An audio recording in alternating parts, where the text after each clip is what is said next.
प्यारे दोस्तों, ईद की सुबह माँ फातिमा रजी अल्लाह इन्हा मिठाइयाँ बनाने में मसरूफ थीं। वो आटा गूंदने और देगर तैयारियों में लगी हुई थीं क्योंकि सुबह ही सारे काम मुकम्मल करने थे। दूसरी तरफ 8 से 10 साल के मासूम भाई हुस्न और हुसैन रजी अल्लाह इन्हुमा अपना खेल छोड़कर माँ के पास आ गए। उन्होंने मासूम लहजे में पूछा, अमी, आपको याद नहीं, आज ईद है, बाहर आकर देखें। मोहल्ले के लड़के और लड़कियां नए कपड़े पहनकर कितने खुश हैं और हमने तो अभी तक नए कपड़े भी नहीं पहने। क्या उसका मतलब ये है कि हम आज ईद नहीं मनाएंगे? कुछ देर बाद वो फिर कहने लगे, आमी, जल्दी से हमें हमारे नए कपड़े पहना दें, हम भी उनके साथ खेलते हुए ईदगाह जाना चाहते हैं। जब अबू आएंगे तो उन्हें हमारे साथ भेज दीजिए, हम उनके साथ वापस आ जाएंगे। माँ ने मोहब्बत से उनके सर पर हाथ फेरा, उनके माथे को चूमा और नरमी से बोलें, अभी ईदगाह जाने में काफी वक्त है। बेटा, तुम लोग बाहर जाकर थोड़ा घूम फिर आओ, फिर मैं तुम्हें नए कपड़े पहना दूंगी। हो सकता है तब तक तुम्हारे अबू भी आ जाएं और शायद तुम्हारे लिए नए कपड़े भी ले आएं। तब मैं तुम्हें जरूर नए कपड़े पहना दूंगी और तुम अपने अबू के साथ ईदगाह चले जाना। अब जाओ बेटा, बाहर जाकर थोड़ा खेलो, मैं अपने काम मुकम्मल कर लूं। दोनों भाई बोले, जी अम्मी। फिर छोटे भाई ने अचानक सवाल किया, अम्मी, क्या अबू हमारे लिए नए कपड़े लेने गए हैं? माँ ने दोनों बच्चों को अपने गले से लगा लिया, उनके माथे पर बूसा दिया और अपने दिल के आंसू पोंछते हुए मुस्कुराकर कहा, हाँ बेटा, तुम्हारे लिए नए कपड़े जरूर आएंगे, तुम्हें जरूर पहनाऊंगी। अब तुम लोग बाहर जाकर खेलो, सब ठीक हो जाएगा। माँ ने अल्लाह पर भरोसा करते हुए अपने बच्चों को दिलासा दिया। दोनों भाई खुशी खुशी बाहर चले गए। माँ ने अपने आंसू पूंछे और मजबूरी में दोबारा अपने काम में मशगूल हो गईं। कुछ देर बाद दोनों भाई रोते हुए घर वापस आ गए। उम्मी, वो सब हमें अपने नए कपड़े दिखाकर चिढ़ा रहे हैं। वो कह रहे हैं, देखो, तुम्हारे पास हमारे जैसे नए कपड़े नहीं हैं, अगर होते तो तुम जरूर पहनते। वो पूछ रहे हैं कि तुम्हारे अबू कैसे हैं जो ईद के दिन भी तुम्हारे लिए नए कपड़े नहीं लाए। वो हमें ईदगाह चलने को कह रहे हैं और बोल रहे हैं, जल्दी से नए कपड़े पहनकर आओ, अगर आना है। वो खजूर के दरख्त के नीचे खड़े हैं और हमारा इंतजार कर रहे हैं जब तक हम नए कपड़े पहनकर न चलें। अम्मी, अब्बू अभी तक क्यों नहीं आए? अम्मी, हमें जल्दी से नए कपड़े पहना दें ताकि हम उनके साथ ईदगाह जा सकें। माँ अपने जज्बात पर काबू न रख सकें। उनके लिए आंसू रोकना बहुत मुश्किल हो गया, मगर वो बच्चों को मजबूती से गले लगाकर खामोशी से उनकी तरफ देखती रहीं।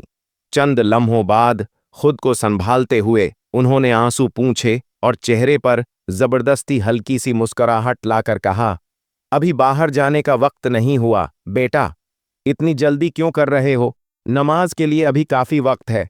इस दौरान बाहर जाकर थोड़ा घूम फिर लो और देखो तुम्हारे अबू कहाँ हैं, उन्हें ढूंढ कर ले आओ। तब तक मैं अपना बाकी काम मुकम्मल कर लूंगी। थोड़ा सा ही काम बाकी है। अगर तुम्हारे अबू नए कपड़े लाते हैं तो मैं तुम्हें बहुत खूबसूरती से तैयार कर दूंगी। फिर तुम मिठाई खाकर अपने अबू के साथ ईदगाह चले जाना, ठीक है? दोनों भाई मासूमियत से बोले, जी अम्मी। अम्मी ने दिल को मजबूत करते हुए बच्चों को तसल्ली दी, लेकिन जैसे ही उन्होंने बच्चों के मासूम चेहरे देखे, उनकी आंखों में आंसुओं का सीलाब उमड़ आया। वो कभी एक कमरे में जाते तो कभी दूसरे में, ताकि बच्चे उनके आंसू न देख लें। इधर दोनों मासूम भाई बेचैनी से उम्मी उम्मी कहते हुए उनके पास आए और बोले, उम्मी, हम कुछ खजूरें और समोसे लेकर अबू को ढूंढने जा रहे हैं। उम्मी ने रुंधे गले से कहा, हाँ जाओ बेटा। बच्चे उनके दर्द को न समझ सके। बड़े भाई ने अफसोस से कहा, अबू, हम कुछ खजूरें और समोसे लेकर अबू को ढूंढने जा रहे हैं। उम्मी ने रुंधे गले से कहा, हाँ जाओ बेटा। बच्चे उनके दर्द को न समझ सके। बड़े भाई ने अफसोस से कहा, अबू, हम कुछ खजूरें और समोसे लेकर अबू को ढूंढने जा रहे हैं। अम्मी ने रुंधे गले से कहा, हाँ जाओ बेटा। बच्चे उनके दर्द को न समझ सके। बड़े भाई ने अफसोस से कहा, अब्बू, हम कुछ खजूरें और समोसे लेकर अबू को ढूंढने जा रहे हैं। उम्मी ने रुंधे गले से कहा, हाँ जाओ बेटा। बच्चे उनके दर्द को न समझ सके। बड़े भाई ने अफसोस से कहा, अबू हम कुछ खजौरें और समोसे लेकर अबू को ढूंढने जा रहे हैं। अम्मी ने रुंधे गले से कहा, हाँ जाओ बेटा। बच्चे उनके दर्द को न समझ सके। बड़े भाई ने अफसोस से कहा, अबू हम कुछ खजौरें और समोसे लेकर अबू को ढूंढने जा रहे हैं। अम्मी ने रुंधे गले से कहा, हाँ जाओ बेटा। बच्चे उनके दर्द को ना समझ सके। बड़े भाई ने अफसोस से कहा, अबू हम कुछ खजूरें और समोसे लेकर अबू को ढूंढने जा रहे हैं। अम्मी ने रुंधे गले से कहा, हाँ जाओ बेटा। बच्चे उनके दर्द को ना समझ सके। बड़े भाई ने अफसोस से कहा, अबू हम कुछ खजूरें और समोसे लेकर अबू को ढूंढने जा रहे हैं। अम्मी ने रुंधे गले से कहा, हाँ जाओ बेटा। बच्चे उनके दर्द को न समझ सके। बड़े भाई ने अफसोस से कहा, अबू हम कुछ खजूरें और समोसे लेकर अबू को ढूंढने जा रहे हैं। अम्मी ने रुंधे गले से कहा, हाँ जाओ बेटा। बच्चे उनके दर्द को न समझ सके। बड़े भाज ने अफसोस से कहा था, अबू हम कुछ खजूरियान और समोसे लेकर अबू को धोनोदोन जा रहे हैं। अमीनेर कहाँ होंगे? छोटे भाई ने मासूमियत से पूछा। अबू कहाँ गए? बड़े भाई ने जवाब दिया, पत्ता नहीं, चलो इधर उधर देखते हैं। दोनों भाई अबू की तलाश में निकल पड़े। उधर मां बेचैन थीं। उनके दिल में एक ही सवाल था, मैं अपने मासूम बच्चों को कैसे बताऊं कि आज उन्हें नए कपड़े पहनाने के वसाइल हमारे पास नहीं हैं? मैं उन्हें कैसे तसल्ली दूं? या अल्लाह तो ही मदद कर, मैं उन बच्चों को क्या कहूं? ये सोचते हुए वो रोते हुए चुकी चलाने लगे। आटे पैसने की घड़घड़ाहट के साथ उनका दर्द भी आंसुओं की शक्ल में बहने लगा। कुछ देर बाद दरवाजे पर जोरदार दस्तक हुई। बच्चे चौंक गए। खौफ और तजस्सुस के साथ उन्होंने पूछा, कौन है बाहर? बाहर से आवाज आई, मैं दर्जी हूं, दरवाजा खोलू।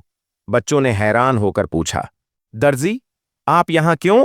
बाहर से फिर आवाज आई, हाँ मैं दर्जी हूं, दरवाजा खोलो, मैं तुम्हारे लिए नए कपड़े लेकर आया हूं। दोनों भाई हैरान रह गए। जैसे ही उन्होंने दरवाजा खोला, एक शख्स खड़ा था जिसके हाथ में नए कपड़ों की गुठड़ी थी। बड़े भाई ने झट से कपड़े ले लिए और छोटे भाई का हाथ पकड़कर दौड़ते हुए मां के पास पहुंचा। उमी, उमी, देखो दर्जी हमारे लिए कितने खूबसूरत नए कपड़े लेकर आया है। जल्दी से हमें कपड़े पहना दो, हमें ईदगाह जाना है। मां हैरत से बच्चों को देखने लगें, फिर वो उन्हें गले लगाकर जार व कितार रोने लगें। या अल्लाह, ये तेरा करम है। यकीनन जो शख्स दर्जी बनकर आया वो कोई आम इंसान नहीं था, बल्कि तेरा भेजा हुआ फरिश्ता था। मां ने बच्चों को प्यार किया, उनका माथा चूमा और कहा, जाओ बेटा, जाओ इस शख्स को मेरा सलाम कह दो और कहना कि वो आज हमारे घर से रुखसत हो जाए।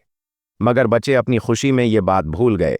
मां ने बच्चों को देखा, उनके सरों पर शफकत भरा हाथ फेरा, उन्हें सीने से लगा लिया और दिल ही दिल में अल्लाह का शुक्र अदा किया। ये अल्लाह का मौजिज़ा था। स्पार्कल्स।